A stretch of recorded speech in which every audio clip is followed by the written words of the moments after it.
Good morning, नमस्कार। Indian market analysis pre market analysis video 12 January 2024 Nifty and bank Nifty में आपका स्वागत है। सबसे पहले 11 जनवरी के मार्केट एक्शन के बारे में रिव्यू कर लेते हैं। Nifty open at 150 point gap up but unable to sustain और made intraday low of 21,593 and close close to positive. Bank Nifty similar kind of price action को फॉलो किया, पर इंटरेस्टिंगली देखने की बात यह है कि इंडेक्स के फॉल 2 दिन के फ्लैट और फॉल के बाद भी रिलायंस जो है वो 2 दिन के अंदर ऑलमोस्ट 5% गेन हुआ है।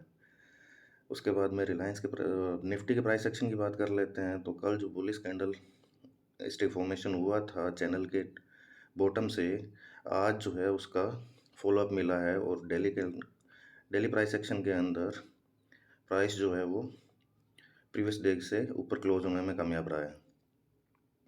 क्लोजिंग बेसिस पे निफ्टी जो है वो बुलिश प्राइसिंग कैंडल का कंफर्मेशन देती है, वो जबकि निफ्टी के अंदर जो है प्राइस एक्शन पैटर्न जो है वो अभी तक क्लियर नहीं है। बट जब बैंक निफ्टी के वीकली टाइम फ्रेम की बात करते हैं तो उसने जो है बियरिश मारुबोजो कैंडल जो है फॉर्मेशन के अंदर है, जो कि आज की कंफर्मेशन आज के प्राइस एक्शन के बाद में क्लियर होगा। अगर बियरिश मारुबोजो कैंडल का फॉर्मेशन हो जाता है तो बैंक निफ्टी के लिए ये नेगेटिव फॉर्मेशन होगा और हम फर्दर डाउनसाइड मूव एक्सपेक्ट कर सकते हैं। ओपन इंटरेस्ट और पीसीआर डाटा की बात कर लेते हैं। बैंक निफ्टी और निफ्टी की कल एक्सपायरी दोनों की कंप्लीट होने के बाद, इस वीक की एक्सपायरी कंप्लीट होने के बाद नए डाटा बिल्डअप का वेट करेंगे। जब तक हम कोई व्यू फॉर्म नहीं कर सकते हैं। एज ऑफ नाउ एफआई जो है वो कम्प्लीटली बियरिश डेरिवेटिव पोजीशन के अंदर कन्वर्ट नहीं हुए हैं, जबकि डीआई जो है वो नेगेटिव है और रिटेल जो है वो पॉजिटिव है। पीसीआर कल के कंपैरिजन में जो है वो रिड्यूस हुआ है। न्यूज़ और डेवलपमेंट की बात कर लेते हैं। तो कल यूएस का सीपीआई इन्फ्लेशन डाटा जो है वो रिलीज़ हुआ है। जो ओवरऑल सीपीआई इन्फ्लेशन डाटा जो है वो नेगेटिव है। अगर मंथ ऑन मंथ और ईयर ऑन ईयर बात करते हैं तो यूएस का दिसंबर इन्फ्लेशन रेट जो है मंथ ऑन मंथ 0.3% आया है, जबकि ये एस्टिमेट 0.1% था। और दिसंबर का इन्फ्लेशन रेट जो है 3.4% ईयर ऑन ईयर आया है, जबकि एस्टिमेटेड 3.1 था। जबकि कोर इन्फ्लेशन की बात करते हैं तो कोर इन्फ्लेशन जो है 0.3% मंथ ऑन मंथ, और जबकि एस्टिमेट था 0.2%। और दिसंबर के कोर इन्फ्लेशन की बात करते हैं तो 3.9% रिपोर्ट हुआ ईयर ऑन ईयर, जबकि एस्टिमेटेड था 3.9। अगर बात करते हैं फेड का इस पे क्या स्टैंड है, तो ओवरऑल सीपीआई इन्फ्लेशन जो है वो डाउन ट्रेंड ट्रेजरी में था। फर्स्ट टाइम जो है वो ये सीपीआई इन्फ्लेशन बढ़ के आया है। तो ओवरऑल मार्केट जो है फर्स्ट हाफ के अंदर नेगेटिव रिएक्ट किया, बट अल्टीमेटली रिकवर करके फ्लैट हो गया। उसके बाद सरप्राइजिंग न्यूज़ है, माइक्रोसॉफ्ट जो है उसने एप्पल को सरपास किया है वर्ल्ड की मोस्ट वैल्यूएबल कंपनी के लिए।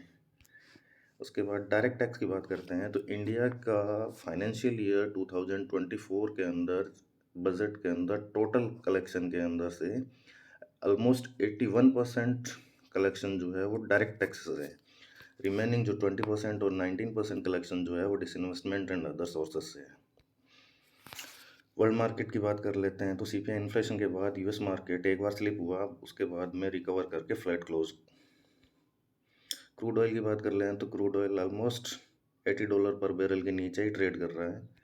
उसके बाद डॉलर की बात कर लें तो ऑलमोस्ट फ्लैट ट्रेड कर रहे हैं। बॉन्ड यील्ड की बात कर लेते हैं तो बॉन्ड यील्ड ऑलमोस्ट फ्लैट 4 के आसपास ही ट्रेड कर रहे हैं। उसके बाद स्टॉक स्पेसिफिक न्यूज़ की बात कर लेते हैं। तो सबसे पहले हमने डिस्कस कर लिया है रिलायंस की न्यूज़ थी, जो 2 दिन के अंदर साइलेंटली ऑलमोस्ट 5% का गेन कर गया है। दूसरी साइड में पॉलीकैब की नेगेटिव न्यूज़ है। पॉलीकैब जो है वो कल 20% प्लंज हुआ है। Reason being corporate governance issue और unethical practice regarding income tax disclosure.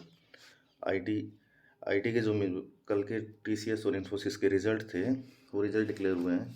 तो रिजल्ट ऑलमोस्ट नेगेटिव है, बट मार्केट ने इसको पॉजिटिव और फ्लैट ही लिया, बिकॉज ऑलरेडी जो है मार्केट ने इसको कंसिडर कर लिया था। इनकी कमेंट्री जो पिछले रिजल्ट में थी या पिछले क्वार्टर में थी वो नेगेटिव ही थी।